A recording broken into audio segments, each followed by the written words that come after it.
Hello, friends. Thank you for joining in and listening this evening as we move into the last great days of Holy Week.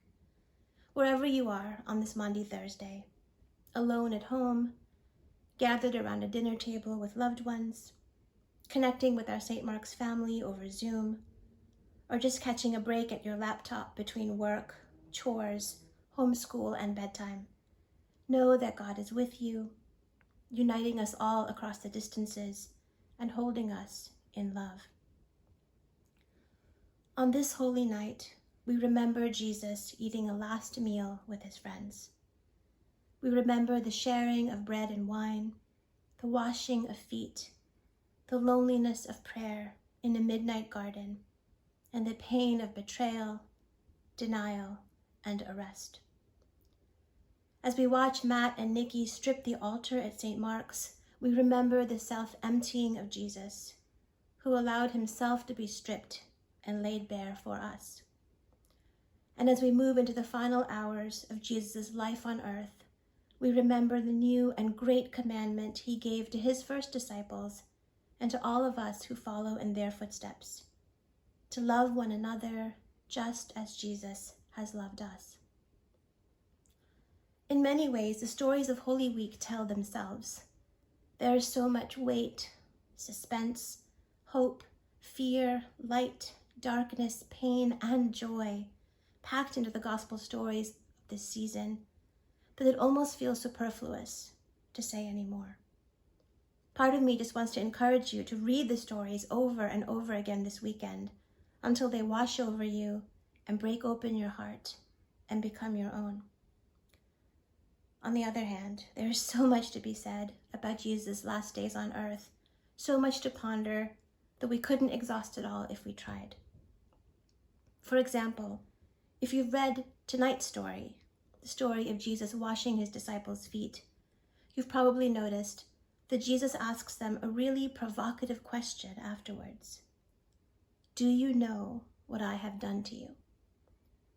The question jumps out to me as one worth asking again, not just tonight, but tomorrow, and the day after, and the day after that. As we remember the events leading up to Jesus' death, can we pause and sit with this odd, pointed question? Do we know what Jesus has done to us?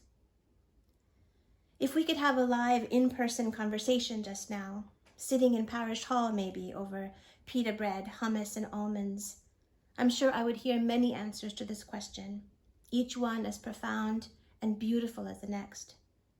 Since we can't, I want to highlight just a few answers that resonate for me this year, in the hopes that they'll encourage your own. First, in sharing a simple, humble evening with his disciples over a loaf of bread, a jug of wine, a basin of water, and a damp towel, Jesus takes the things we write off as dull, routine, boring, and commonplace, and makes them shimmer with God's holy presence. There is no such thing as ordinary anymore. Jesus makes it impossible for us to compartmentalize our lives into what is sacred and what is secular. Ours is a God of dusty toes, cracked heels, and smelly, unpedicured feet. A God of whatever you were able to throw together at Safeway tonight for dinner. A God of basins and towels, a God of small upper rooms, a God of the single candle burning on a cluttered kitchen counter that maybe no one else will see but you. Ours is the God who comes into smallness, messiness, not nearly good enoughness, and transforms all of it with his grace. Like many of you, I'm missing the beautiful church services that normally mark Holy Week for our community. Of course, it's right to grieve the loss and to look forward to the time when we can gather together again. But in the meanwhile, it helps me to remember what Jesus does to us and for us this night. He lifts up the commonplace. He infuses the ordinary with the divine. He shows us the utter sacredness of our everyday lives. Second, Jesus teaches us to accept and lean into what we cannot change. The gospel writer tells us that Jesus knew that his hour had come to depart from this world, meaning he knew that even though he wanted the cup of suffering to pass from him, it would not. Friday would dawn. The cross would be his. Death would have its day. So Jesus leaned in. He surrendered. He allowed himself to be humbled, stripped down, reduced, and laid bare. For many of us right now, this lesson might feel particularly relevant and painful. We too are being reduced, stripped down to our essentials, laid bare in our fears and vulnerabilities. Even though we don't want to, we are having to sit day after day with the uncertainty of a pandemic we cannot control. We are facing death and illness, depression and anxiety, economic reversals, and lost professional and academic opportunities.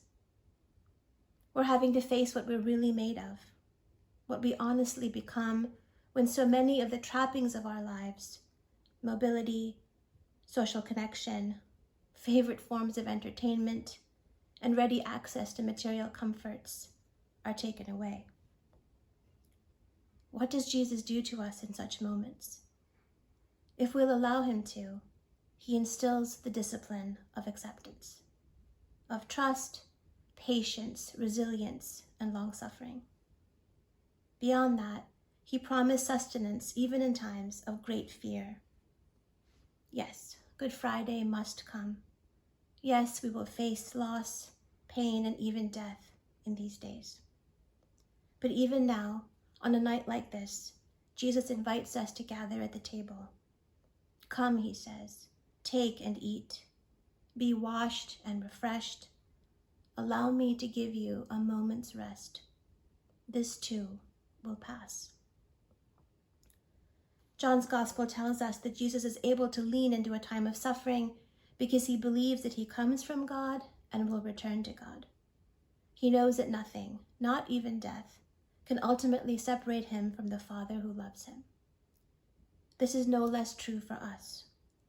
Holy Week teaches us that accepting what we have not chosen can become sacred work.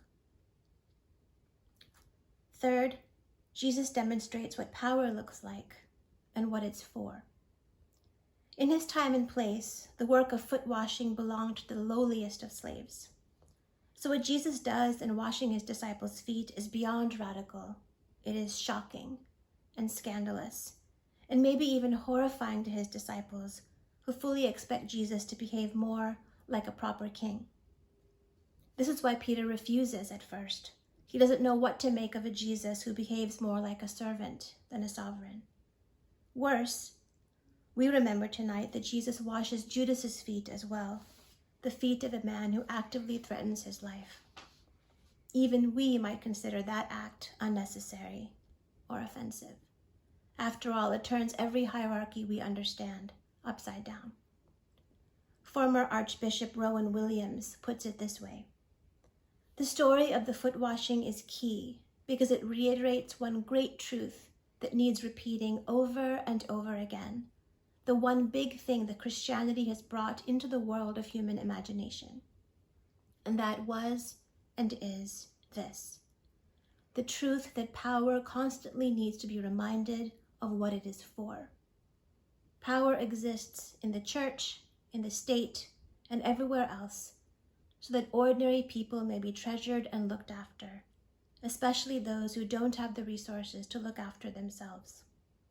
The Bible is crystal clear that this is the standard by which the gospel of Jesus judges the powerful of this world.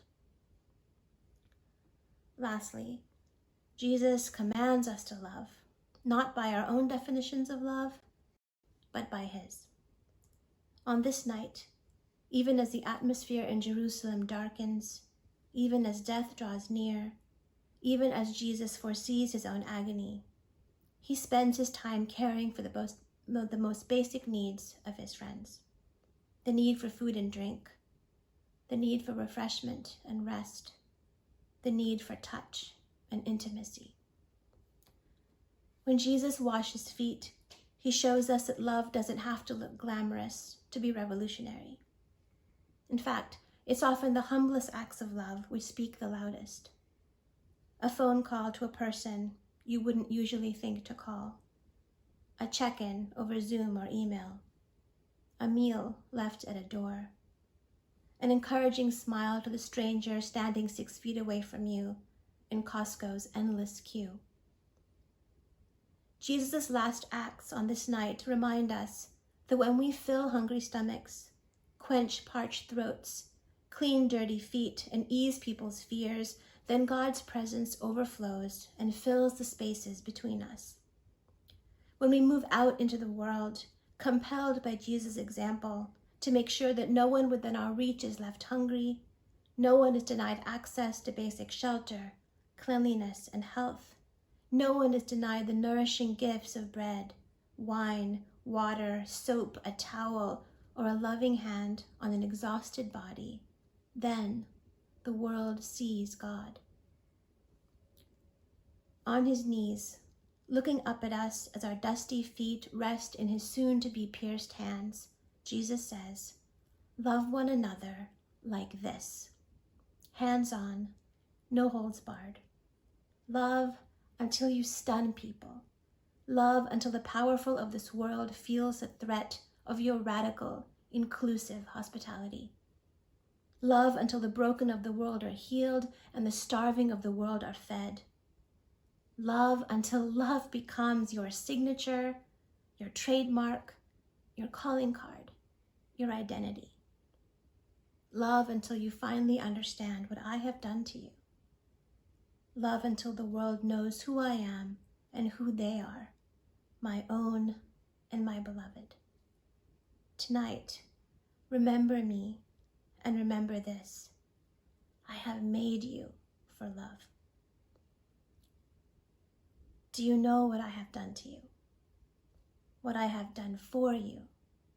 What I long to do with and through you? As we move through these next 3 days, may these questions linger deep in our hearts. May we find our way to brave and honest answers. And may the Christ who feeds us, washes us, and commands us to love as he has loved be our constant companion. Amen.